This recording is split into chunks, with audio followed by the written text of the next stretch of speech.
स्वागत करता हूं मैं आपके अपने चैनल में केमिस्ट्री अड्डा में। और आज हम लेकर आए हैं क्लास 11 की स्टार्टिंग की पहली वीडियो चैप्टर नंबर 1 की, जिसका नाम है some basic concept of chemistry. तो क्लास 11 के स्टूडेंट्स बने रहिए हमारे साथ, चैनल को लाइक करिए, शेयर करिए, सब्सक्राइब कर लीजिए ताकि क्लास 11 की वीडियोस आप लोगों को मिल सके बारी बारी से। तो कहीं मत जाइए, आज हम स्टार्ट करने वाले हैं क्लास 11 की वीडियोस। तो देखिए, सबसे पहला टॉपिक है हमारा some basic concept of chemistry. इस चैप्टर में हम आप लोगों को बताने वाले हैं कि बेसिक्स क्या होते हैं केमिस्ट्री की, और केमिस्ट्री का क्लास 11 का जो बेसिक स्ट्रक्चर है हम आज आपको वीडियो में जानकारी देने वाले हैं कि what is the basic chemistry और क्या क्या जनरल इंट्रोडक्शन है इसके बारे में आज आपको बताएंगे। तो लास्ट तक बने रहिए हमारे साथ। स्टार्ट करते हैं आज ये वीडियो। देखिए, सबसे पहले बात करेंगे कि हमें सब्जेक्ट स्टार्ट करना है कि केमिस्ट्री। तो सबसे पहले पता होना चाहिए कि व्हाट इज द केमिस्ट्री। अगर हमें केमिस्ट्री पता नहीं है तो काम नहीं चलेगा। अगर केमिस्ट्री पता रहेगी तो हम लोग आसानी से चीजों को समझ सकते हैं। अभी तक क्लास 9th और 10th तक हम लोग पढ़ते आए साइंस। साइंस के भी 3 पार्ट होते थे, फिजिक्स, केमिस्ट्री और बायो। तो तीनों पार्ट साइंस के होते थे। अब साइंस के भी 3 पार्ट के अलावा हम इसमें पढ़ने वाले हैं केमिस्ट्री के बारे में। और आज आपको बताने वाले हैं केमिस्ट्री के भी कितने पार्ट होते हैं और केमिस्ट्री की क्या क्या इंपॉर्टेंस है हमारी लाइफ में। चलिए स्टार्ट करते हैं। सबसे पहले बात करते हैं डेफिनेशन ऑफ केमिस्ट्री की। तो डेफिनेशन ऑफ केमिस्ट्री क्या होती है कि chemistry is defined as the branch of science. क्या होती है केमिस्ट्री? एक ब्रांच होती है साइंस की जिसमें आप लोग डील करते हैं deals with the composition, structure and properties of the matter. किसी भी मैटर की स्ट्रक्चर, किसी भी मैटर की प्रॉपर्टीज और उनकी कंपोजिशन के बारे में स्टडी किया जाता है। The changes which takes place in the matter under different conditions and laws which govern these changes. देखिए, मैटर के अंदर जितने भी चेंजेस आते हैं वो चेंजेस रिस्पॉन्सिबल होते हैं लॉज पर, उनके लिए डिफरेंट कंडीशंस होती हैं। तो केमिस्ट्री एक ऐसी ब्रांच है जिसके बारे में, किसी मैटर के बारे में, उसके स्ट्रक्चर, उसकी कंपोजिशन, उसकी प्रॉपर्टीज के बारे में स्टडी करते हैं। That branch is called chemistry। चलिए केमिस्ट्री के बारे में बात कर लेते हैं और इसके बारे में क्या क्या केमिस्ट्री की डेफिनेशन के बाद हम आगे चलते हैं। देखिए, सबसे पहले बात करने वाले हैं आप लोगों के साथ ब्रांचेस ऑफ केमिस्ट्री। कि आप जब केमिस्ट्री के बारे में समझ चुके हैं कि एक ऐसी ब्रांच है जिसमें हम स्ट्रक्चर, ठीक है, कंपोजिशन, इन सब के बारे में स्टडी करते हैं, तो हमारी ड्यूटी बनती है कि अब हम सीखें कि केमिस्ट्री के अंदर कितनी ब्रांचेस हैं। आखिर हम लोग इस क्लास में 11th और 12th में किन किन ब्रांचों के बारे में पढ़ने जा रहे हैं। तो सबसे पहली ब्रांच हम लोग पढ़ने वाले हैं फिजिकल केमिस्ट्री। देखिए, फिजिकल केमिस्ट्री होती है, दूसरी होती है इनऑर्गेनिक केमिस्ट्री और तीसरी होती है ऑर्गेनिक केमिस्ट्री। क्लास 10 में जब आप पढ़ रहे थे तो आप लोगों को तीनों ही ब्रांच के बारे में स्टडी कराया गया था, लेकिन सेपरेटली स्टडी नहीं कराया गया था। देखिए, आप लोगों को लास्ट में एक क्लास 10 में चैप्टर था कार्बोनेट्स कंपाउंड, वो टॉपिक था ऑर्गेनिक केमिस्ट्री का। बाकी बीच में आपके इनऑर्गेनिक केमिस्ट्री के भी थे। जितने पीरियोडिक क्लासिफिकेशन के चैप्टर होते हैं क्लास 10 में वो सब के सब इनऑर्गेनिक होते हैं। बाकी जहां लॉज होते हैं वो फिजिकल होते हैं। ठीक है, तो मैं एक बार बता देता हूं, आप लोगों को याद आएगा हमने क्लास 9th और 10th में केमिस्ट्री किस तरह से पढ़ी है। और अगर नहीं भी पढ़ी है तो अभी चिंता मत करिए, मैं आपको यहाँ सारी चीजें बताने वाला हूँ। देखिए, फिजिकल केमिस्ट्री में आप क्या पढ़ते हैं? फिजिकल केमिस्ट्री डिपेंड करती है, बेस्ड होती है आपके लॉज पर, प्रिंसिपल्स पर, न्यूमेरिकल पोर्शन पर। अगर आप कहीं भी किसी भी चैप्टर में न्यूमेरिकल पोर्शन, लॉज और प्रिंसिपल के बारे में पढ़ते हैं तो that will be the physical chemistry. Then दूसरी आती है इनऑर्गेनिक केमिस्ट्री। पीरियोडिक टेबल का केवल कार्बन छोड़ देना, कार्बन को छोड़ के उसके जितने भी एलिमेंट हैं, उनके जितने भी कंपाउंड हैं, उनकी फिजिकल प्रॉपर्टी, केमिकल प्रॉपर्टी, अगर हम उस ब्रांच के बारे में पढ़ते हैं, पीरियोडिक टेबल के बारे में पढ़ते हैं, उससे रिलेटेड कोई भी जानकारी पढ़ते हैं, that branch is called inorganic chemistry. और बात करते हैं लास्ट टॉपिक पर इसके, ऑर्गेनिक केमिस्ट्री। तो लास्ट टॉपिक में हम लोग बात करेंगे ऑर्गेनिक केमिस्ट्री की। तो ऑर्गेनिक केमिस्ट्री एक ऐसी ब्रांच होती है हमारी केमिस्ट्री की जहां पर हम कार्बन और उससे बनने वाले कंपाउंड की physical property, chemical property, methods of preparation और बहुत सारी चीजें पढ़ते हैं। उस ब्रांच को बोलते हैं ऑर्गेनिक, मतलब कार्बन की स्टडी, कार्बन से रिलेटेड स्टडी जो होती है उसको बोलते हैं ऑर्गेनिक केमिस्ट्री। हम लोग क्लास 9th और 10th में ये सारी चीजें पढ़ तो चुके हैं, लेकिन एक क्लियर व्यू नहीं था, वो मैंने आप लोगों को बता दिया कि आगे फिजिकल, ऑर्गेनिक और इनऑर्गेनिक केमिस्ट्री होती क्या है। आई होप कि, उम्मीद करता हूं आप लोगों को ये टॉपिक समझ में आ गए होंगे। तो उसके बाद मैं चलने वाला हूं आपके नेक्स्ट टॉपिक पर कि what is the importance of chemistry. आखिर सवाल आता है सर केमिस्ट्री क्यों पढ़ते हैं, क्या वजह है केमिस्ट्री पढ़ने की। आज मैं यही चीज सीखनी है कि केमिस्ट्री हमें क्यों पढ़नी चाहिए, आखिर हमारी लाइफ में कब काम आती है केमिस्ट्री। तो इंपॉर्टेंस की अगर मैं बात करूं तो इंपॉर्टेंस इतनी ज्यादा है केमिस्ट्री की कि बिना केमिस्ट्री के एक ह्यूमन लाइफ पॉसिबल नहीं है। बट सारी चीजें एक्सप्लेन नहीं कर सकते, बहुत लंबा हो जाएगा वीडियो। मैं कुछ सेलेक्टेड पार्ट्स की बात करने वाला हूं, कुछ सेलेक्टेड फील्ड की बात करने वाला हूं जहां पे आप लोगों को बताया जाएगा कि इस फील्ड में हमें इंपॉर्टेंस होती है। या मैं इन शॉर्ट बता दूं आप लोगों को कि इंसान की जिंदगी जिस दिन शुरू होती है दुनिया में और जब तक नहीं मरता है उसके साथ केमिस्ट्री का ही रोल रहता है। बिना केमिस्ट्री के कोई भी चीज पॉसिबल नहीं होती है। चलिए उनमें से कुछ सेलेक्टेड ब्रांच के साथ चलते हैं। पहली वीडियो में इसमें बनाने जा रहा हूं, ये पहली वीडियो हमारी क्लास 11 की, तो इसमें सबसे पहले बताने जा रहे हैं इंपॉर्टेंस ऑफ केमिस्ट्री। पहला सबसे पहला है केमिस्ट्री इन मेडिसिन। देखिए हमारे आसपास बहुत सारे मेडिकल्स होते हैं, बहुत सारे हॉस्पिटल्स होते हैं, नर्सिंग होम्स होते हैं, कुछ उसमें हमारे आयुर्वेदिक होते हैं, कुछ उसमें अलग होते हैं, मतलब अलग अलग तरह के मेडिकल से रिलेटेड हमारे पास ब्रांचेस होती हैं। तो सबसे पहला इंपॉर्टेंस है हमारी लाइफ में केमिस्ट्री इन मेडिसिन, मतलब दवाइयों के अंदर केमिस्ट्री का 100% रोल होता है। बिना केमिस्ट्री के आप दवाइयां बना ही नहीं सकते और आप जानते हैं कि आज के टाइम में इंसान बिना दवाइयों के नहीं चल सकता है। हर एक हमारे घर में 1 से 2 लोग ऐसे होंगे जिनको दवाइयां खाने की जरूरत पड़ती है और बिना दवाइयों को उनका काम नहीं चलता है। चलिए तो इसमें हमारे पास कुछ ब्रांचेस बता रहा हूं, मेडिसिन की जो ब्रांचेस होती हैं, कुछ क्लासिफिकेशंस होते हैं जिनके थ्रू मेडिसिन को हम याद रख सकते हैं और उनके फंक्शंस को समझ सकते हैं। तो ये फंक्शन वगैरह समझना अभी हमारे लिए जरूरत नहीं है, इसके लिए क्लास 12 का एक वीडियो बनाएंगे हम लास्ट में, तो उसमें सफिशिएंट है। केमिस्ट्री लाइब्रेरी लाइफ में सारी चीजें पढ़ाई जाती है, तब तक आप लोग वेट करिएगा। फिलहाल हम एक छोटा सा रिव्यू देते हैं कि केमिस्ट्री इन मेडिसिन में कहां कहां कौन कौन सी क्लासिफिकेशन होती है, कौन कौन से ब्रांच होते हैं। देखिए पहला ब्रांच है सपोज डिसइंफेक्टेंट, मतलब इन्फेक्शन को खत्म करने के लिए हम लोग डिसइंफेक्टेंट का इस्तेमाल करते हैं, फिनोल का इस्तेमाल कर लेते हैं। एनेस्थेटिक्स जो होते हैं, एनेस्थीसिया इसको हम बोलते हैं।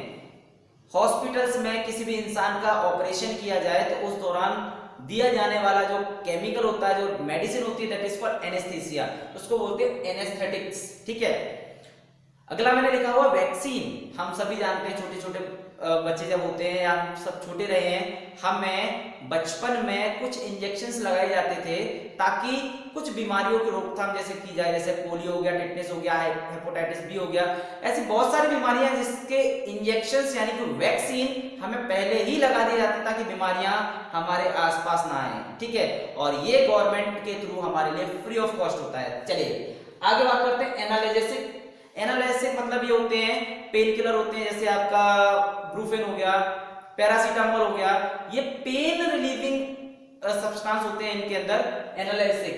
एंटीबायोटिक्स, एंटीबायोटिक्स मतलब जो एंटीबायोटिक्स हमारी बॉडी को दिए जाते हैं जब हमारी बॉडी में कोई इन्फेक्शन वगैरह हो जाता है तो एंटीबायोटिक्स काम आते हैं। और इसके अलावा एंटीसेप्टिक्स की अगर हम बात करें तो बॉडी में सेप्टिक फैलने से रोकने के लिए एंटीसेप्टिक का इस्तेमाल किया जाता है। बहुत सारे एंटीसेप्टिक हमारे मार्केट में आते हैं, जब हमारे हाथ पैरों में लग जाती है, कट जाता है तो उसके ऊपर एक सॉल्यूशन अप्लाई किया जाता है बीटाडीन टाइप का, वो सब एंटीसेप्टिक का काम करते हैं जिससे हमारे टिश्यूज को इन्फेक्शन नहीं होता है और हमारे जो वाउंड्स होते हैं उनको हम प्रॉपर्ली ठीक रख सकते हैं। चलिए ये तो रहा हमारी पहली ब्रांच, यानी कि मेडिसिन लाइन में हमने जनरली आपको सारी चीजें बता दी कि किस किस ब्रांच में यूज होती है केमिस्ट्री। इसके अलावा मेडिसिन के अलावा मेडिकल लाइन में देखिए जितने भी मेडिकल इक्विपमेंट बनते हैं, चाहे वो सिरिंज हो, पीवीसी की बोतल हो, बोतल जिससे चलाई जाती है, इसके अलावा कोई भी इक्विपमेंट अगर हमारे हॉस्पिटल का लिया जाए या मेडिकल डिपार्टमेंट में कोई भी इक्विपमेंट अगर इस्तेमाल किए जाते हैं तो सबके लिए केमिस्ट्री इंपॉर्टेंट है। आज की करंट टाइम में हमें कुछ नए वर्ड सुनने को मिल रहे हैं, पीपीई सूट, ठीक है, और पीपीई सूट हम लोग सुनने को मिल रहे हैं, मास्क सुनने को मिल रहा है, ये सब के सब केमिस्ट्री की हेल्प से बनाए जाते हैं। चलिए दूसरी ब्रांच की बात करने वाले हैं हम लोग। दूसरी ब्रांच है हमारी केमिस्ट्री इन एग्रीकल्चर। देखिए इंडिया जो डिपेंड करता है, हम लोग 10th क्लास से पढ़ के आ रहे हैं सोशल में, इंडिया में बेसिक जो पहला काम है वो सबसे बड़ा काम है एग्रीकल्चर का। हमारे यहाँ क्रॉप प्रोडक्शन होता है, बहुत सारे इंडिया में क्रॉप्स उगाई जाती हैं और बाहर कंट्रीज में एक्सपोर्ट की जाती हैं। तो हमारे एग्रीकल्चर में आज के टाइम में मैक्सिमम अमाउंट में आपके फर्टिलाइजर इस्तेमाल होते हैं, इंसेक्टिसाइड इस्तेमाल होते हैं, पेस्टिसाइड इस्तेमाल होते हैं, ताकि क्रॉप का एक अच्छा वजन, एक अच्छा अमाउंट आपको मिल सके। मतलब दो चीजें हमें प्राप्त होती है इसके अंदर, quality of the crop and quantity of the crop, दोनों के लिए आपको केमिस्ट्री की जरूरत पड़ती है। चलिए आगे बात करते हैं केमिस्ट्री इन इंडस्ट्री। देखिए भाई, हमारी जितनी फैक्ट्रियां चल रही हैं, इंडस्ट्रीज की अगर मैं बात करूं तो इंडस्ट्रीज में फाइबर हो गया, पेंट हो गया, प्लास्टिक हो गया, सीमेंट हो गया, वाइनिस हो गए, है ना, बहुत सारी चीजें हैं। आजकल प्लास्टिक में पीवीसी आ गई, थर्मोसेटिक प्लास्टिक हो गई, ऐसे बहुत सारी चीजें जो हमारे पर डे लाइफ का पार्ट बन चुकी हैं, जिनके बिना हमारा काम नहीं चल सकता है। तो ऐसी बहुत सारी चीजें हैं जो प्लास्टिक की और इनके अलावा बहुत अलग अलग मटेरियल का इस्तेमाल किया जाता है चीजों को बनाने के लिए, और ये सारी चीजें हमारे लाइफ का एक बेसिक पार्ट बन चुकी हैं। तो इंडस्ट्रियल यूज में इन सब की जरूरत पड़ती है। आगे बात करते हैं, इंपॉर्टेंस नंबर 3 है chemistry in the industry. Industry के बाद हम लोग बात करते हैं चौथे पॉइंट पर। चौथा पॉइंट हमारे पास chemistry in the comfort, pleasure and convenience. देखिए, इंसान अपनी लाइफ में क्या चाहता है? कंफर्ट चाहता है, ठीक है, कन्वीनियंस चाहता है और प्लेजर चाहता है, उसे सुकून मिले, ठीक है, आराम हो। तो हमारे लिए जैसे कॉस्मेटिक्स में बात करते हैं, कॉस्मेटिक्स में जितनी भी चीजें बनती हैं वो सब केमिस्ट्री के हेल्प से बनती है। परफ्यूम हो गया, ऑयल हो गया, शैम्पू हो गया, लिपस्टिक हो गई, जितने भी इसमें चीजें हमारे कंफर्ट के लिए आती हैं, दिखावे के लिए आती हैं, साजो सज्जा के लिए जितनी भी चीजें आती हैं, सबके लिए केमिकल का इस्तेमाल किया जाता है। अगर हम कोई परफ्यूम लगाते हैं, अलग अलग ब्रांड के लगाते हैं, सबके लिए हमारे लिए आज के टाइम में केमिस्ट्री का ही इस्तेमाल होता है। जैसे आज एक सबसे फेवरेबल वर्ड चल रहा है, हर किसी घर में आज के टाइम में कंपलसरी हो गया लगभग, सैनिटाइजर। हम कभी सैनिटाइजर का नाम नहीं जानते थे, कभी यूज नहीं जानते थे, लेकिन आज के टाइम में बैक्टीरिया को खत्म करने के लिए सैनिटाइजर का इस्तेमाल करते हैं। और बड़े बड़े हॉस्पिटल जो होते हैं या बड़े बड़े होटल जो होते हैं, उनमें सैनिटाइजर पहले से अवेलेबल होते थे। वहां आप जब टेबल पे जाके बैठेंगे तो वहां पे एक छोटी सी शीशी मिलती थी आपको, तो आप उससे हाथ साफ कर लेते थे। तो कुछ लोग जानते ही नहीं थे, नए लोग होते थे, ये क्या होता है, सैनिटाइजर बोलते हैं, क्या काम होता है, ठीक है। तो ये चीजें सब केमिस्ट्री की मदद से पॉसिबल होती है। अगले पे बात करते हैं हम लोग, पांचवे पे, केमिस्ट्री एंड एनर्जी रिसोर्सेज। देखिए, हमारे पास आज के टाइम में जीने के लिए, प्रोडक्शन के लिए, चाहे कोई भी काम करें, एनर्जी इज रिक्वायर्ड। एनर्जी जैसे पेट्रोलियम हो गया, वुड हो गया, कोल हो गया, न्यूक्लियर फ्यूल हो गया, थोरियम जैसे सब्सटेंस हैं, ये हाइड्रोजन जैसी एनर्जी हमारे लिए, हमें अलग अलग काम करने के लिए अलग अलग एनर्जी की आवश्यकता पड़ती है। तो बिना एनर्जी के हमारा काम नहीं चलेगा। आप चाहे गाड़ी चलाएं, घर में खाना पकाएं, फैक्ट्रीज को रन करें, कोई भी व्हीकल रन करें, आप लोगों को कोई ना कोई सोर्स ऑफ एनर्जी चाहिए। आज की सबसे फेवरेबल एनर्जी हमारे लिए चल रही है, जो रिन्यूएबल सोर्स ऑफ एनर्जी आप लोग पढ़ के आए हैं, that is the solar energy. Solar plates का इस्तेमाल करके हम लोग आज सोलर एनर्जी की बात करते हैं। वहां पर भी केमिस्ट्री है, वहां पर भी, वहां पे जो सेल्स बनाए जाते हैं, जो प्लेट्स बनाई जाती हैं, वहां पूरा का पूरा केमिस्ट्री का हेल्प होता है। बिना केमिस्ट्री के आप सोलर प्लेट से सोलर एनर्जी को जनरेट नहीं कर सकते। मैं ये नहीं कहता पूरी तरह केमिस्ट्री के अलावा और कुछ भी काम नहीं करता, देखिए मैथ्स और फिजिक्स भी इंपॉर्टेंट है, लेकिन मैक्सिमम पार्ट केमिस्ट्री का होता है। चलिए इंपॉर्टेंट नंबर 6 की बात कर लेते हैं आप लोग से, सिंथेटिक्स ऑफ न्यू मटेरियल। जैसे हमारे लिए आज के टाइम कंफर्ट के लिए फ्रिज, कूलर, एसी, बहुत सारी चीजें बनाई जाती हैं, जिसमें कूलर और एसी में, फ्रिज और एसी में जो गैस बढ़ती है वो सीएफसी, क्लोरोफ्लोरोकार्बन्स होते हैं। ये सभी चीजें केमिस्ट्री की मदद से यूज होती हैं। इसके अलावा सुपर कंडक्टिंग सेरेमिक्स होते हैं, है ना, बहुत जो कंडक्टिंग मटेरियल बनाए जाते हैं, कंडक्टिंग पॉलीमर होते हैं, ऑप्टिकल फाइबर जो इंटरनेट की लाइन खींचती है, इनमें इस्तेमाल किए जाते हैं। तो ऐसी बहुत सारी चीजें जो हमारे आसपास तो हैं बट हम जानते नहीं, but everything is made up by the chemistry. तो कैसा लगा इंपॉर्टेंस आप लोगों को? कुछ नई चीजें जानने को मिली होंगी। केमिस्ट्री हमारी लाइफ में कहां से स्टार्ट होती है? मैंने अभी एक बात बोली थी कि आपकी जिंदगी जिस दिन से शुरू होती है और जब तक आप नहीं मरोगे तब तक केमिस्ट्री आपका पीछा नहीं छोड़ेगी। ध्यान रख लेना इस चीज का। बिना केमिस्ट्री के आप कुछ नहीं कर सकते अपनी जिंदगी में। आप जिस मोबाइल को चला रहे हैं, जिस मोबाइल को देख रहे हैं, मैं जिस मोबाइल से वीडियो बना रहा हूं, इवन यहाँ भी केमिस्ट्री के ही पार्ट्स का इस्तेमाल होता है। सेमीकंडक्टर डिवाइसेस लगते हैं, यहाँ भी केमिस्ट्री लगती है। तो आप लोग समझ लीजिए कि आपकी हर स्टेप पे मैं जिस मार्कर को पकड़े हूँ, इस पे जो इंक पड़ी हुई जिससे मैं लिख रहा हूँ, ये बोर्ड जिससे तैयार हुआ है, ठीक है, ये सब कुछ केमिस्ट्री है। बिना केमिस्ट्री के आपके घर में इस्तेमाल होने वाला जो छत का पंखा होता है ना, वो भी नहीं बनाया जा सकता। क्यों? पंखे को एक्सट्रैक्ट करने के लिए जो मेटल्स के लिए जो प्रोसेस लगती है, वो सब की सब केमिकल प्रोसेस होती हैं। तो पहले केमिस्ट्री लगा के हमने पहले एक्सट्रैक्ट किया, फिर शेप दी, तब जाके फिजिक्स लगती है। तो आप समझ गए होंगे मेरे वर्ड्स के अकॉर्डिंग कि केमिस्ट्री कितना हमारी लाइफ में इंपॉर्टेंस रखती है। तो चलिए आगे चलते हैं। इसके बाद अगला एक वर्ड हम लोग लेके चले, मैटर। इस बारे में हम क्लास 9 से परिचित हैं, क्लास 9 से जानते हैं हम लोग मैटर के बारे में कि व्हाट इज द मैटर। अरे वो मैटर नहीं किसी को मार दिया रोड पे भाई, वो मैटर नहीं होता है। Anything which occupies the space and having mass is called matter. एक ऐसी चीज जिसके पास मास होता है और वो जगह घेरती है, दैट इज कॉल्ड मैटर। समझ गए होंगे मैटर की डेफिनेशन, क्लास 9 में आपने पढ़ी होगी। अब मैं बात कर लेता हूं क्लासिफिकेशन ऑफ मैटर की। आखिर मैटर के कितने क्लासिफिकेशन होते हैं? मैटर के बेसिकली दो क्लासिफिकेशन होते हैं। पहला होता है फिजिकल क्लासिफिकेशन और दूसरा होता है केमिकल क्लासिफिकेशन। आइए बात करते हैं फिजिकल क्लासिफिकेशन के बारे में। फिजिकल क्लासिफिकेशन में हमारे लिए 3 स्टेट होती है, सॉलिड, लिक्विड और गैस। जबकि 5 स्टेट है आज के टाइम में, बट मैं आज अकॉर्डिंग टू एनसीईआरटी केवल 3 स्टेट ही डिस्कस करने वाला हूं, सॉलिड, लिक्विड और गैस। और ये सारी स्टेट आप लोग क्लास 9th में पढ़ के आ चुके हैं, क्लास 10th की में भी थोड़ा सा जानकारी पढ़ते हैं।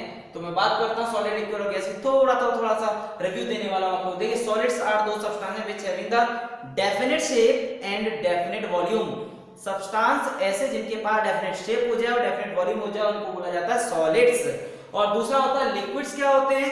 लिक्विड्स ऐसे मैटर होते हैं जिनके पास डेफिनेट वॉल्यूम तो होता है बट शेप डेफिनेट नहीं होती। मतलब these are the matters, they occupy the shape of the container in which they kept. मतलब ऐसे सब्सटेंस को लिक्विड बोला जाता है जिनका डेफिनेट वॉल्यूम तो होता है, लेकिन उनकी जो शेप होती है वो अकॉर्डिंग टू कंटेनर बदलती जाती है। जैसे पानी है, पानी में अगर आपने पानी को अगर आपने गिलास में किया तो गिलास की शेप, बॉटल में किया तो बॉटल की शेप, थाली में भर दिया तो थाली की शेप। मतलब दे does not have a fix shape और ज्योमेट्री। ओके, अगला बात करते हैं गैसेस की। गैसेस के पास न तो फिक्स शेप होती है ना ही फिक्स वॉल्यूम होता है भाई, neither fix shape nor fix volume. तो ऐसे सब्सटेंस को हम बोलते हैं गैस। इनके बीच में इंटर पार्टिकल डिस्टेंस बहुत कम होता है। ये इनके बीच में particle inter particle distance in दोनों से बीच में होता है, मतलब न तो ज्यादा कम होता ना ही ज्यादा। लेकिन गैसेस के बीच में इंटर पार्टिकल डिस्टेंस बहुत ज्यादा होता है। कंप्रेसिबिलिटी गैस की सबसे ज्यादा होती है, ध्यान रख लेना, है ना। जब हाई प्रेशर को अप्लाई करते हैं, बहुत ज्यादा प्रेशर लगाते हैं, टेम्परेचर कम करते हैं, तो गैसेस को लिक्विड फेज में कन्वर्ट किया जा सकता है। उम्मीद करता हूँ सारी चीजें याद आ गई होंगी आप लोगों को। दूसरी बात करने वाला हूं केमिकल क्लासिफिकेशन। तो केमिकल क्लासिफिकेशन में बात करने वाला हूं, 2 ब्रांच होती है इसकी। पहला होता है प्योर सब्सटेंस और दूसरा होता है मिक्सचर। अब मैं केमिकल क्लासिफिकेशन को भी एक्सप्लेन करने वाला हूं। प्योर सब्सटेंस क्या होते हैं, देखिए सबसे पहले समझते हैं हम लोग प्योर सब्सटेंस क्या होते हैं। देखिए, प्योर सब्सटेंस मतलब जिसमें कुछ दूसरे कंपोनेंट प्रेजेंट ना हो। जैसे मैं आपके घर के चीजों से उठाता हूं, आप घर में से उठाइए चीनी का डब्बा, नमक का डब्बा उठा लीजिए, उसको अगर खोलेंगे, अगर उसके अंदर नमक के ही पार्टिकल प्रेजेंट है, नमक ही प्रेजेंट है, तो that can say pure. Okay, और अगर मैंने नमक और चीनी को एक साथ मिक्स कर दिया तो ये प्योर नहीं रहा। यानी कि डेफिनेशन क्या बनती है कि the substance in which contain same type of atoms.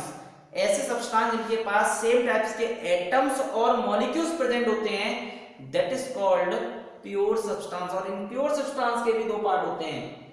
पहला होता है एलिमेंट और दूसरा होता है कंपाउंड्स। ध्यान दीजिए, प्योर सब्सटेंस आपके एक ही तरह के एक जैसे दिखने वाले हो सकते हैं, ठीक है। इनके भी 2 पार्ट होते हैं। इस प्योर सब्सटेंस की डेफिनेशन में थोड़ा सा ट्विस्ट आने वाला है। एलिमेंट्स क्या होते हैं? प्योर सब्सटेंस का पहला पार्ट है एलिमेंट। ऐसे सब्सटेंस जिनमें सिंगल टाइप के एलिमेंट प्रेजेंट होते हैं, सिंगल टाइप के, उसको बोला जाता है एलिमेंट। जैसे silver, gold, iron, copper, nickel, these are the metals. और इन मेटल्स में सिंगल टाइप के एलिमेंट प्रेजेंट होते हैं, दैट इज कॉल्ड एलिमेंट्स, है ना।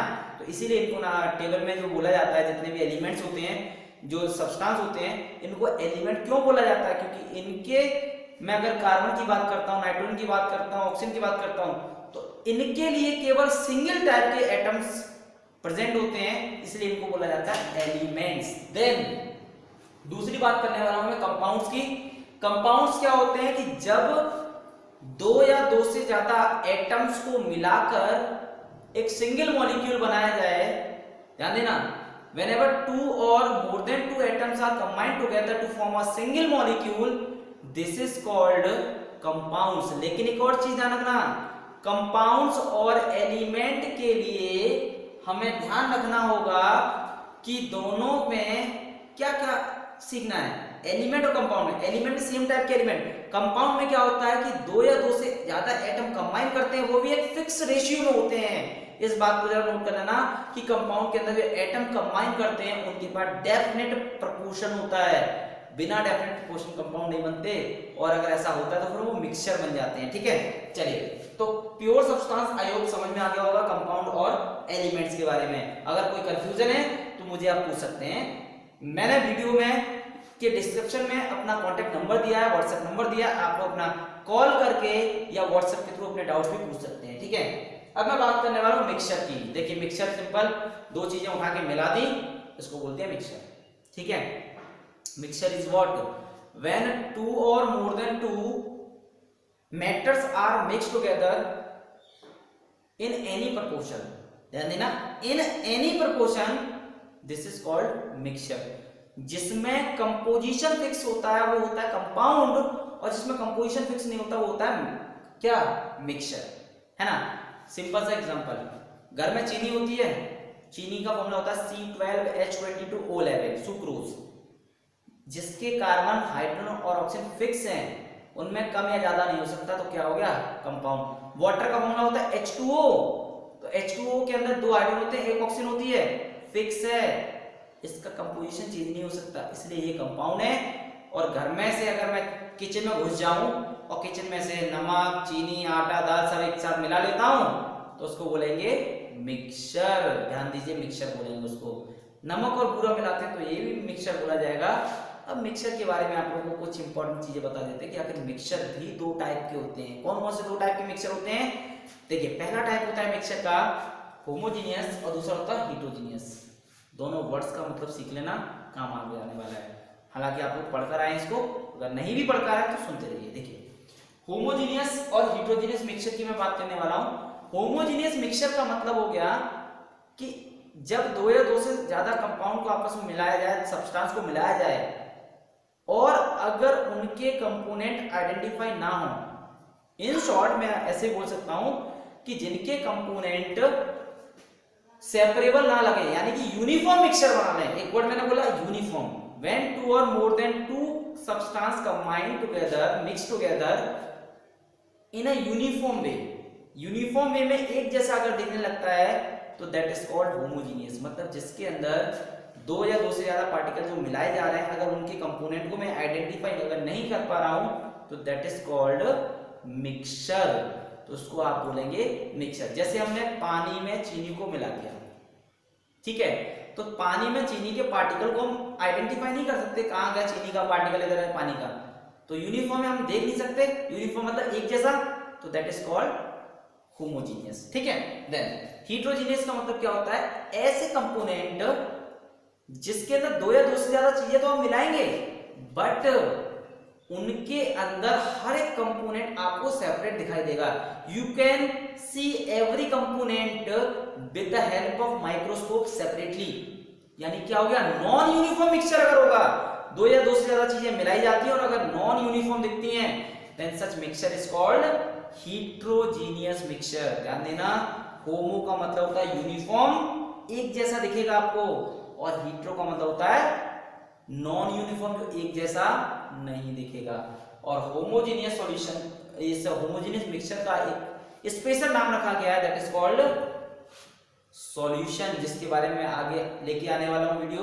दो चार वीडियोस के बाद जैसे टॉपिक आता है तो सॉल्यूशन के बारे में बात करते हैं। देन दो वर्ड और मैं और क्लियर कर देता हूं आप लोगों को। पहला है एटम, दूसरा है molecule. What is the atom and what is the molecule? Atoms is what? Atoms are the fundamental unit of the matter. Matter की सबसे छोटी जो यूनिट होती है, फंडामेंटल यूनिट होती है, छोटी इकाई होती है, उसको बोला जाता है एटम्स। और एटम्स आर इंडिविजुअल, इसके टुकड़े नहीं हो सकते। लेकिन हम लोग क्लास 9 में पढ़ के आए, इसके 3 पार्ट होते हैं, इलेक्ट्रॉन, प्रोटॉन, न्यूट्रॉन। लेकिन हम लोग इसके फर्दर टुकड़े नहीं कर सकते, मतलब केमिकल रिएक्शन में ये फंडामेंटल यूनिट होती है, एटम्स ही कंबाइन करते हैं, ठीक है। और एक और होता है मॉलिक्यूल। ध्यान देना, whenever atoms combine together to form a group of atoms, it is known as molecule। जब एटम, डिफरेंट एटम कंबाइन करते हैं, एक सिंगल ग्रुप बना लेते हैं, उस ग्रुप में जो एटम्स होते हैं, उससे जो ग्रुप बनता है, उस ग्रुप का नाम होता है मॉलिक्यूल। जैसे हाइड्रोजन के 2 एटम कंबाइन करते हैं, H2 मॉलिक्यूल बना लेते हैं। तो हाइड्रोजन के 2 अलग-अलग एटम्स हैं, अलग-अलग सेपरेट है, जब कंबाइन कर जाएंगे तो 2 हो जाएंगे, ग्रुप बना लिया, उस ग्रुप को बोला जाता है मॉलिक्यूल। तो उम्मीद करता हूं आपको एटम्स, मॉलिक्यूल, जितनी भी जानकारी मैंने आपको दी है, आप लोग इससे सेटिस्फाइड होंगे। और अभी इसके बारे में लास्ट में एक और टॉपिक मैं कवर करना चाह रहा हूं कि important methods of separation of mixture are. देखिए, मिक्सचर के बारे में जो हमने डिस्कशन किया था, उसमें कुछ मेथड्स और हैं इंपॉर्टेंट कि जब हम मिक्सचर ले लेते हैं, होमोजेनियस, हेटेरोजेनियस, उनमें से कंपोनेंट को सेपरेट करने के कौन-कौन से मेथड्स होते हैं। मैं आपको मेथड्स 9 मेथड के बारे में बताने वाला हूं, लेकिन इनको डिटेल में हम लोग डिस्कस करेंगे क्लास 11th में ही। लास्ट में जब ऑर्गेनिक की बात करेंगे, ऑर्गेनिक केमिस्ट्री में हम लोग डिस्कस करेंगे इसके बारे में, ठीक है।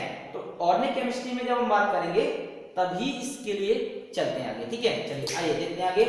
फिल्ट्रेशन, पहला मतलब मेथड होता है हमारे लिए फिल्ट्रेशन, दूसरा होता है क्रिस्टलाइजेशन, तीसरा होता है फ्रैक्शनल डिस्टिलेशन, चौथा होता है सब्लिमेशन, पांचवा होता है simple distillation, then fractional distillation, है ना, then differential extraction, steam distillation और क्रोमेटोग्राफी। ये 7-8 मेथड होते हैं हमारे पास जिससे कि हम मिक्सचर को सेपरेट कर सकते हैं। इन सभी मेथड की जानकारी हम लोग लास्ट में ऑर्गेनिक केमिस्ट्री शुरुआत होने से पहले पढ़ेंगे, इसलिए फिलहाल हम लोग मेथड पे ध्यान, केवल नाम पे ध्यान देंगे, इनकी डिटेल में नहीं जाएंगे। तब तक वेट करिएगा इनके लास्ट में, जब तक हम इनकी डिटेल में बात करेंगे, ठीक है। तो आपको ये वीडियो कैसा लगा हमें कमेंट करके बताइए।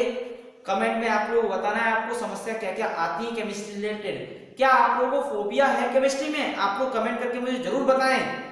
और अपनी केमिस्ट्री से जो भी समस्याएं हैं मुझे कमेंट करके बता दीजिएगा कि आपको समस्या कहाँ आती है केमिस्ट्री में। मैं आपकी समस्याओं को ध्यान में रखते हुए वीडियो बनाऊंगा ताकि आपकी समस्याओं को मैं खत्म कर सकूं। जो चलो बने रहिए हमारे साथ इंटरेस्टिंग वीडियो के लिए, और इसके लिए हमारे चैनल को लाइक करिए, शेयर करिए और सब्सक्राइब कर दीजिए, साथ में नोटिफिकेशन बेल को प्रेस कर दीजिएगा ताकि आगे आने वाली वीडियोस आपको हमेशा मिल सके टाइम से। और बने रहिए हमारे साथ।